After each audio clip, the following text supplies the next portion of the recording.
most of us were, because it was so shocking that she would go out for a bike ride and not come home.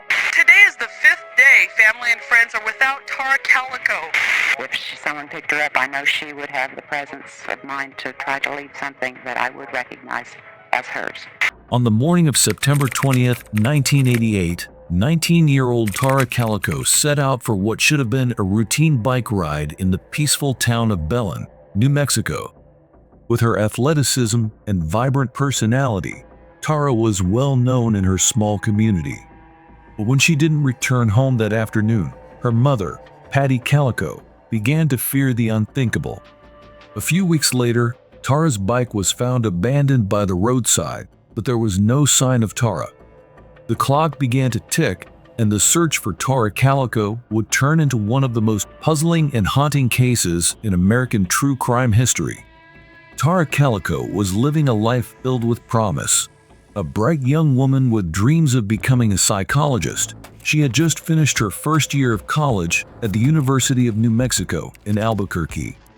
Known for her cheerful demeanor and athletic ability, Tara was a popular figure in Belen, a small town of roughly 7,000 people located just south of Albuquerque.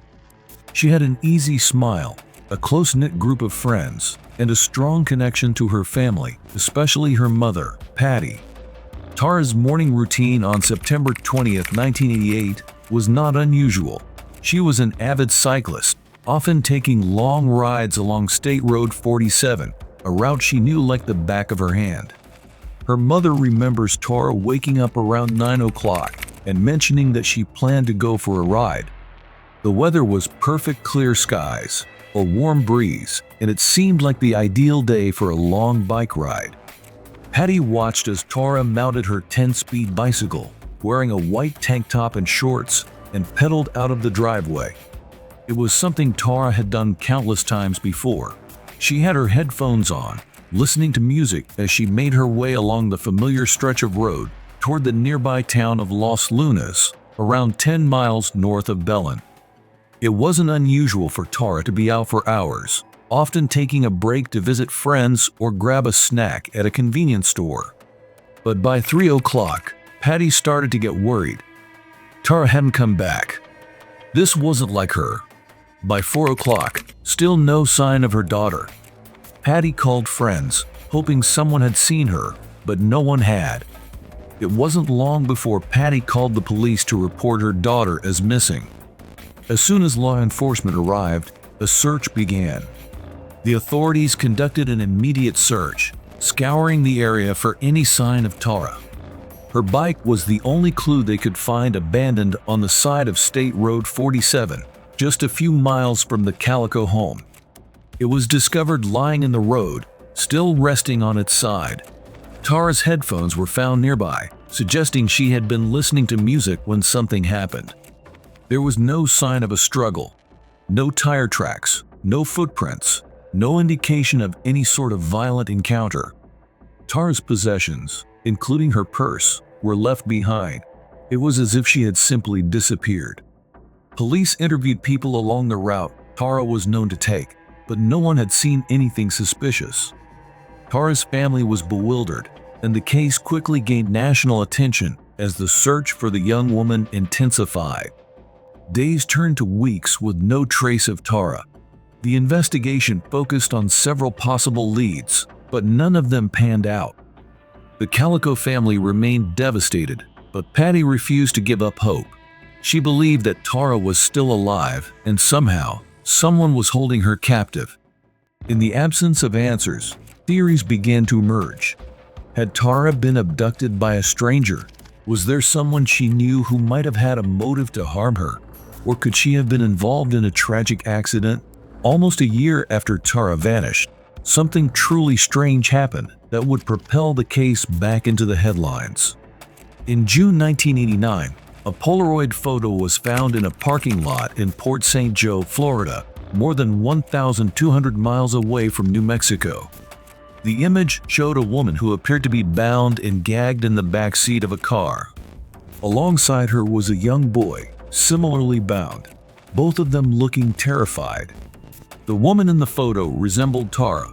Her hair was a similar shade of blonde, and her features seemed to match the description of Tara, though the quality of the photo was poor, making any identification difficult. The photo sent shockwaves through the Calico family. Patty, Tara's mother, was certain that the woman in the image was her daughter. Despite the distance and the odd circumstances surrounding the photo's discovery, it seemed like the only clue that had emerged in the case. But the photograph raised even more questions than it answered. The photo had been found in a parking lot in Florida, an odd location for a person missing from New Mexico. Some investigators began to wonder, was this simply a cruel hoax, or did the photo represent a real clue in Tara's disappearance? The FBI examined the photo, and the image was sent to experts for analysis. While some experts believed it might indeed show Tara, others were skeptical. The boy in the photo was also a mystery. He appeared to be around 10 years old, though no one in Tara's circle seemed to recognize him. Despite the unsettling nature of the photo, law enforcement couldn't definitively prove the woman was Tara. Even after the photo was made public, there were no immediate leads that helped clarify the situation. The hope that Tara might still be alive was dashed by the passing of time. Patty's optimism faded, but she refused to believe her daughter was gone for good. As the years passed, the investigation into Tara's disappearance grew colder, but the case of Tara Calico would never be forgotten, and several theories emerged as investigators and armchair detectives pieced together what little evidence they had. The theory that Tara had been abducted by a stranger was one of the most widely discussed. If this was the case, why had she been taken? Was it a random crime, or was Tara targeted for a specific reason? Some speculated that the perpetrator had been watching Tara for some time, waiting for the perfect opportunity to strike. The fact that the Polaroid photo had been found so far from New Mexico seemed to support the idea that she had been abducted and transported across state lines. But there were still numerous unanswered questions. Who had taken the photo? And why had it surfaced so far from the scene of Tara's disappearance? Another theory suggested that Tara had been taken by someone who lived in or near Belen. Tara was familiar with the area, and the idea that she could have been abducted by someone she knew or someone who had been observing her was chilling. This theory was further fueled by reports of a white van that had been seen near the area where Tara disappeared. Some witnesses claimed they had seen a van following Tara before she vanished, but no concrete evidence ever emerged. This theory would imply that Tara had been taken for a more personal reason, perhaps by someone with a grudge against her or someone obsessed with her. However, despite several leads, no one was ever able to link a local individual to her disappearance. Another possibility was that Tara had met with a tragic accident while riding her bike. Perhaps she had fallen and been knocked unconscious, or had become lost and unable to find her way back. Some investigators even suggested that she could have suffered from a medical condition, such as a seizure, that caused her to wander off into the desert. But with no body ever found, it was hard to accept this theory. Some experts pointed to the possibility that the Polaroid photo was not a clue, but rather a cruel hoax.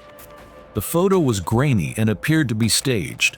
The woman in the photo resembled Tara, but it was unclear if the photo had been taken recently or if it had been manufactured as part of a sick prank. Given the poor quality of the image, the odd circumstances of its discovery, and the lack of other solid evidence, many investigators were left wondering if the photo had been intentionally planted to confuse or mislead the investigation. In 2008, nearly 2 decades after Tara's disappearance, a breakthrough came when an anonymous woman came forward with a statement that would reignite the case.